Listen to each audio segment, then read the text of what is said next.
the British Rally Championships kicking off in North Wales this weekend, today was what's known as a shakedown, a chance to check and double-check performance to iron out any last-minute problems with these high-powered, high-tech cars. And I went along to meet British Rally champion Matt Edwards from Colwyn Bay to talk about his hopes and to see what it's all about as the cars went through their paces deep in the Conway Valley.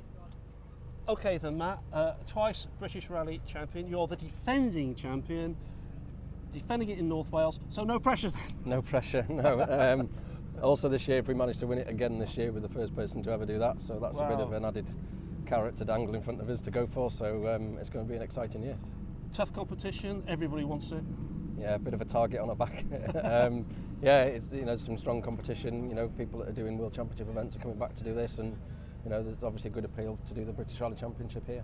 How do you feel about the fact that North Wales is now sort of the home of rallying in Britain, and you've played a part in that? How do you feel about that, and why is it so important? It's great. There's a huge heritage with motorsport in North Wales. Lots of fans.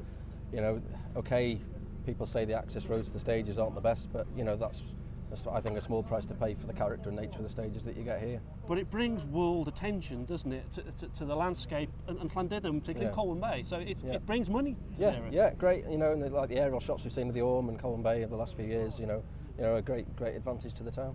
Okay, the car itself, how fast can it go then?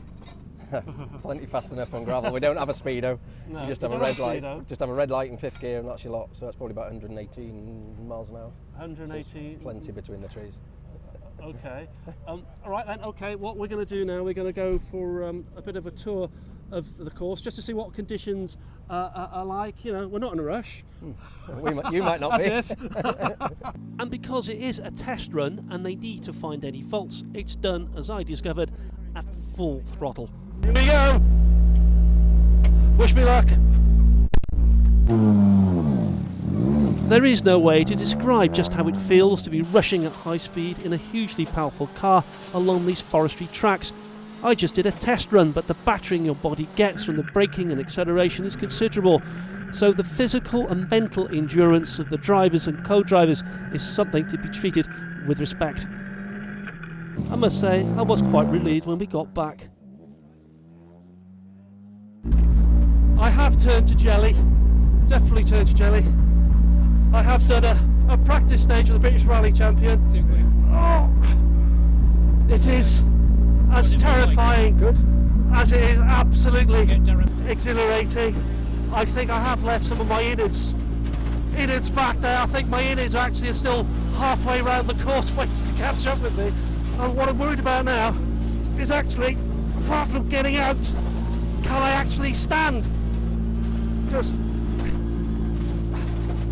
the thing I want to do now is stay very, very still for a while with a hot cup of tea. Oh dear me. Oh. But this is a sport that's attracting the right sort of attention to this region, which has very much staked its claim to be the home of British rallying. But North Wales is, we have the World Championship here. The stages we're running this weekend is the same forestry, but different formats to the World Championship. So where else can you run on a World Championship level sport? In your back garden. And like I said, it's the British Championships, isn't it? It's a big deal. It's a big deal, the British Championship. There's famous names won it, over the years. And hopefully we're making new famous names for the future. And with Matt, a bit of pressure, really, isn't there? Because you're the people to go for, aren't you? You're no longer the you've been a lot, underdogs for, Yeah. That's no more. No, he's probably, Matt is going for the record, 3 consecutive British titles, which no one's done before. But then again, when we're on the start line there, professionalism comes in and you don't think, you just do the job. The momentum in the last 2 years with M Sport supporting Matthew, and of course they've been supporting Elvin for quite a few years. Elvin's doing well this year again, and I think it's starting to come to the forefront. More people are coming out to watch things, and we've got to work with people like yourself to get the sport out into people's eyes, to get them out watching. But Wales is doing well for its champions and its big hitters in rallying. Yeah, you've had Elvin, you've got Matt, you've got Oshan, you've got Tom Cave, and before that you've had people like Dyke Llewellyn, who's been out there.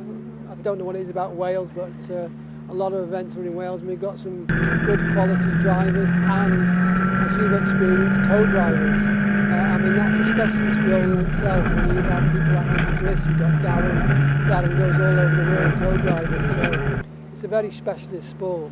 And you must be very proud as a dad, watching all this happen for him. Yeah, I mean, he's one of the lucky few people in the world that lives a dream. He dreamt when he was a little boy he wanted to be a rally driver and drive for M Sport. There's not many people that can actually say that they actually achieved their life ambitions. This was very much a shakedown, and I was very definitely shook up. Ian Lang, ITV News in the Conwy Valley.